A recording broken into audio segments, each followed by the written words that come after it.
everything's washed. I took this apart, cleaned off the old gasket, made a new gasket, and it was the thicker gasket because there's no play at all in the shaft and it spins freely. And I replaced all the oil. The oil that came out of it wasn't bad, but it was dark. And the oil that I put in there, the new oil, the Savage, I think it's Savage. What's it called? The AMSOIL Severe Gear. Yeah, Severe Gear is clear. It was clear. So I didn't bother measuring. What I did was I put it on its back, and when I pulled this off, I saw how much oil was in there. So when I put the gear back in, I just filled it up to that level. And yeah, everything is working out fine here. It wasn't so bad to cut the gasket. It went by good. I don't see no leaks. We'll see if there's any leaks or anything. I doubt there will be. I just need to do another scrubbing of it underneath because the oil is really clean to the metal. It has a really high affinity for the metal, supposedly, because it's a gear oil. So I'll let it dry out here, and then I'll do another cleaning for that. This, I'll have to clean that up, and I'll probably put epoxy in there. So before I start painting, I'll do the epoxy first. I even cleaned some of the springs. So I only have 5 springs. 1, 2, 3, 4, 5. I think I only have 5 springs. There were 2 springs for that there, and only the spring for here.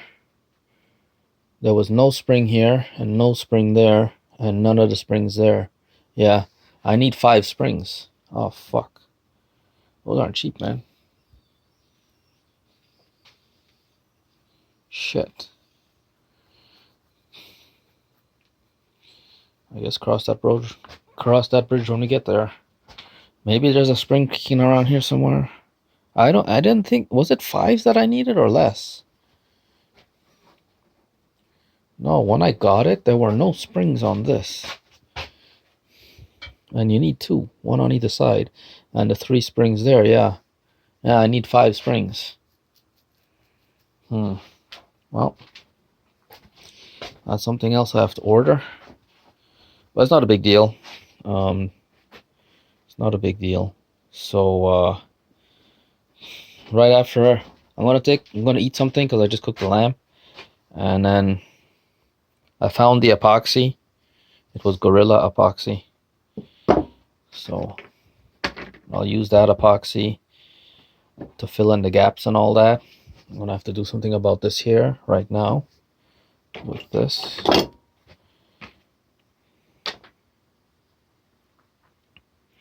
So I'll try to do something as simple as I can for that.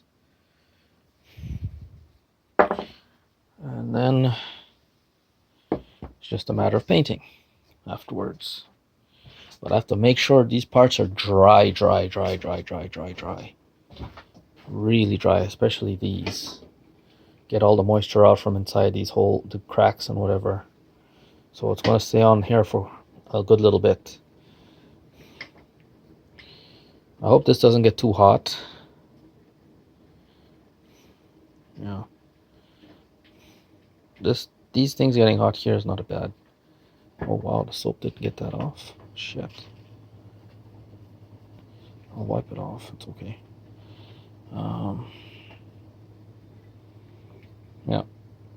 Yeah, I think it'll be good to paint these white. It's only about protecting the metal, that's all. The paint that's there is already coming off, so same with this. Wire brushing it and the paint was coming off. Maybe I should put some tape here, some caps, and paint over it to protect the threads. If I get the decals and they have something like that, or I could just put painter's tape there, you know, just to protect the threads. I was wondering what these holes were for, but it's for the plate with the serial numbers and all that on there. And I'm guessing this is the level that you have to fill it to. I'm guessing. I don't want to leave this here because I don't want to get, I don't know how much temperature it can handle. I think only 40 degrees Celsius is the maximum. So, I don't know.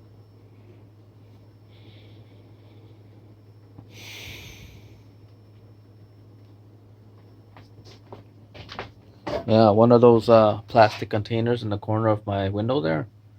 I think those are 2 cups, 500 milliliters or half a liter. I think so. Completely full. So that means that inside that is sitting $15 of gear oil. Because I paid 30 bucks for that, 30 something dollars for that. So I'm glad I changed it though. I'm glad. Doing everything properly. So when this thing is up and running, subsequent maintenance will just be minor things, you know. Hopefully it won't need to be maintained for at least, I don't know how often Surge maintains these. I don't know. But I think once I get the chain and all that on there, and the motor, yeah, the motor, then I'll call Surge and tell him, show it to him.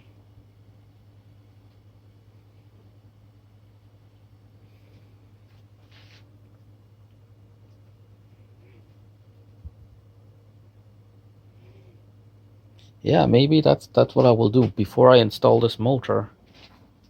Maybe I'll show it to him and offer it to him for sale. I guess without the motor, I could sell it for $3,000. I don't know. I don't know, man. Fuck. I'll get it up and running. I'll get it up and running. So as soon as those things are painted and dry, like all those things there, I'm only going to put like 1 coat of paint on them. You know, these things I'll put 2. That 1 coat, 1 coat, 1 coat, 1 coat, just to protect it. This I can't put too many coats on it because then it'll increase the thickness of the metal.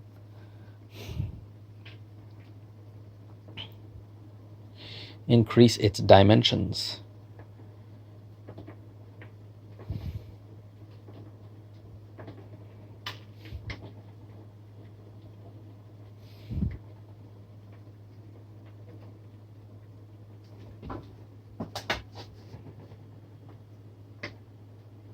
I don't want this to overheat here.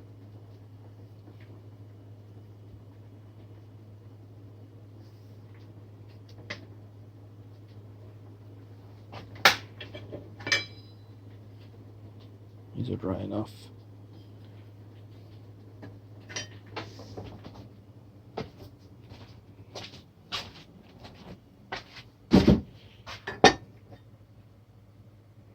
All right, I was going to spread the plastic, not plastic, paper. So I'll spread some paper here, get these painted up.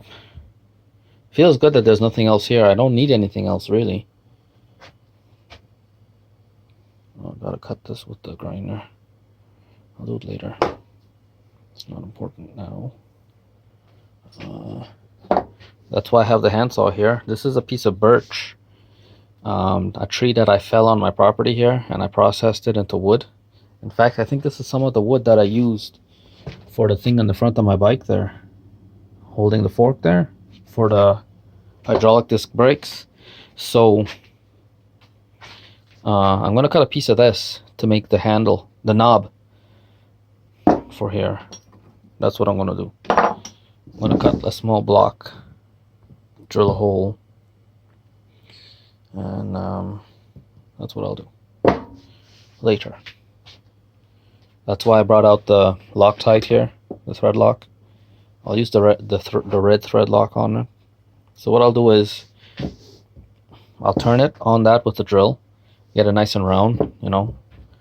Then I'll slide it back down on the shank, and then I'll screw it back in to the thing here with the Loctite on and really screw it in tight. And then I'll slide the knob back up and epoxy it. And then after that, I'll go back and finish everything off with sandpaper, make it look nice. That's what my idea is. Oh shit. If the kerf wasn't so big, that offcut might have been enough to take up the gap there. Huh, I don't know what to do there, man. Maybe I'll cut a block of wood and just glue it there. And then smoothen it down with the file. And then put the epoxy paint over it. Finish it off. I hope I can sell this, or I hope I can make money with this, man. It would feel so good. Because I was checking to see how much money I had left. And holy fuck, man. I spent a lot of money buying tools and stuff. I didn't need to buy the drill, but I wanted to buy it. I think it was worth it. You know, that's why I'm kind of hesitating to buy the tap and die sets. But sometimes it's worth it. You know, sometimes you have to make choices, and sometimes, a lot of the times, they pay off in the end. But this is nice. I like seeing that there. It's gonna feel good when that's painted and assembled. It's gonna feel really, really good. Oh, the belt. Gotta put the belt there before I forget. Because if I go and I put that shaft on there, and I forget to put the belt on it, with it, then you know, it's not a big deal. I'm gonna have to take the shaft off anyway again for the seals. I'm gonna try to center the shaft in the hole just for the sake of the seals. Anyway, I'm gonna eat something and take a break.